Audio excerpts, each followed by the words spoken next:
వ్యర్థమైనవి, అనవసరమైనవి తీసివేసుకొని ప్రభువుని వెంబడించట్లో మనం మనసు కలిగి ఉండటానికి ఒక గొప్ప మార్పు నీలో కావాలని దేవుడు కోరుకుంటూ ఉంటాడు. జక్కయ్య దగ్గరికి యేసు ప్రభు వారు వెళ్ళగానే ఆ జక్కయ్యలో ఒక మార్పును ఆయన చూడగలిగాడు.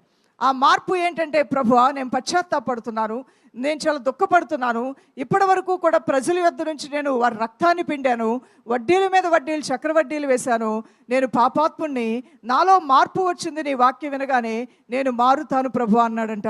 అతని ఇంటికి వస్తున్నానని యేసు ప్రభు చెప్పిన తర్వాత జక్కయ్య ఇంటికి యేసయ్య వెళ్ళిన తర్వాత, ఒకవేళ పశ్చాత్తాపంతో ఈ తీర్మానమే జక్కయ్య తీసుకోకపోతే పరిశుద్ధాత్ముడు దుఃఖపడేవాడు. జక్కయ్య ఇంటికి యేసయ్య వెళ్ళిన తర్వాత జక్కయ్య హృదయం మారిపోయింది. ఆ మార్పుతో కూడినటువంటి చక్కటి మాటలు అతను మాట్లాడుతూ ఉన్నాడు.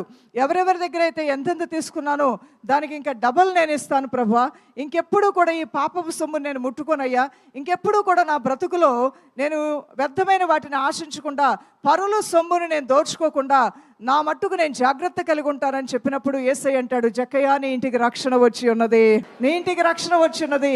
ఈ మార్పు మనలో చూడాలని దేవుడు ఆశపడుతూ ఉంటాడు. పేతురు గారి యొద్దకు అననీయ, సఫీరా అనేటువంటి భార్యాభర్తలు ఇద్దరు తీసుకురాబడ్డారు.